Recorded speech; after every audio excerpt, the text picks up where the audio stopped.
Technology एक बहुत बड़ी चुनौती है और मैंने देखा है कि अगर एक्सपर्टाइज नहीं है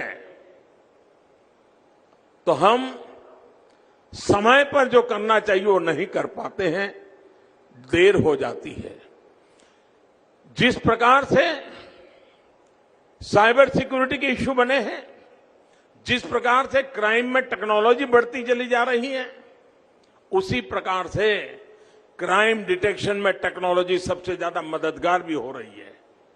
पहले के समय में कहीं चोरी हो जाए तो चोर को पकड़ने में लंबा समय लग जाता था, लेकिन आज कहीं सीसीटीवी कैमरा होगा, सीसीटीवी कैमरा के फुटेज देख लीजिए तो फिर पता चलता हाँ ये व्यक्ति बड़ी आशंका से जा रहा है, पहले इस मोहल्ले में गया फिर इस मोहल्ले में गया।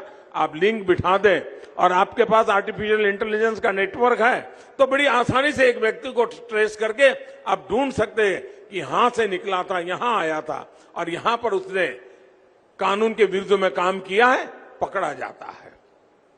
तो जैसा क्रिमिनल वर्ल्ड टेक्नोलॉजी का उपयोग कर रही है, वैसे सुरक्षा बलों के लिए भी टेक्नोलॉजी एक बहुत बड़ा सशक्त हथियार आया है।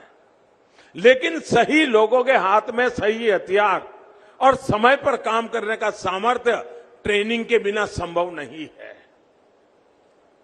और मैं मानता हूं कि दुनिया में बड़ी बड़ी घटनाएं, अगर आप इस क्षेत्र में आपके शायद यहां केस स्टडी पढ़ाते होंगे तो उसमें आता होगा कि किस प्रकार से टेक्नोलॉजी का उपयोग करते क्राइम किया जाता है और किस प्रकार से टेक्नोलॉजी के उपयोग से क्राइम डिटेक्ट किया जाता है। ये ट्रेनिंग सिर्फ सुबह परेड करना, फिजिकल फिटनेस, इतने से अब रक्षा क्षेत्र का काम नहीं रहा है। कभी कभी तो मैं सोच रहा हूं मेरे दिव्यांग भाई बहन शायद फिजिकली अनफिट होंगे तो भी अगर रक्षा शक्ति यूनिवर्सिटी में ट्रेन हो जाएंगे तो वे भी रक्षा क्षेत्र अंदर शारीरिक अक्षमता के बाद भी ट्रेनिंग के कारण, मानसिकता के कारण बहुत बड़ा योगदान दे सकते हैं। यानी पूरा दायरा बदल चुका है।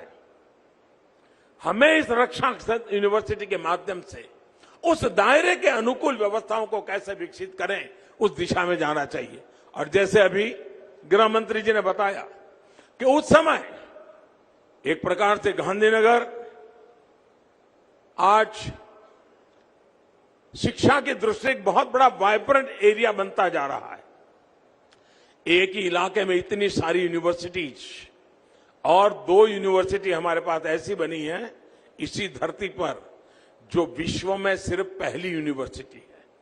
पूरे विश्व में एकमात्र, पूरी दुनिया में कहीं पर भी फॉरेंसिक साइंस यूनिवर्सिटी नहीं है। पूरी दुनिया में कहीं पर भी चिल्ड्रन यूनिवर्सिटी नहीं है।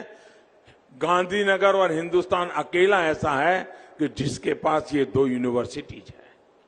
और मैं चाहूंगा उसी प्रकार से नेशनल लॉ यूनिवर्सिटी, यानी क्राइम डिटेक्शन से लेकर के जस्टिस तक ये पूरा जो सिलसिला है उसको हमने समेटा हुआ है।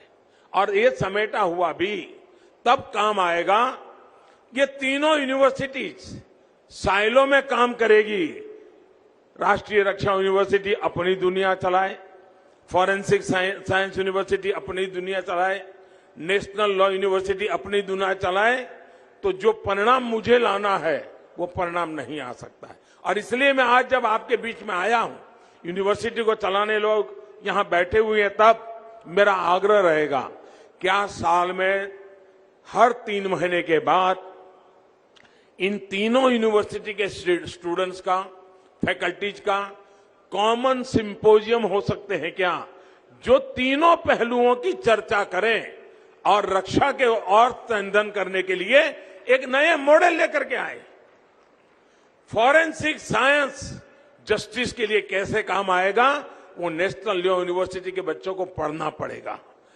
क्राइम डिटेक्शन वाले लोगों को देखना होगा किस धारा के अंदर किस कलम को मैं कैसे ले जाऊंगा, मैं साक्ष्य कैसे लेके जाऊंगा, ताकि फॉरेंसिक साइंस यूनिवर्सिटी से मुझे टेक्निकल सपोर्ट मिल जाएगा और नेशनल लॉ यूनिवर्सिटी से मुझे कानूनी सपोर्ट मिल जाएगा और मैं क्रिमिनल को न्याय दिला करके रहूंगा और मैं देश को सुरक्षित कर पाऊंगा। और तब जाकर के जब न्याय तंत्र समय पर न्याय दे पाता है और गुनहगारों को सजा देता है तो गुनहगारों में भय का माहौल बन जाता है।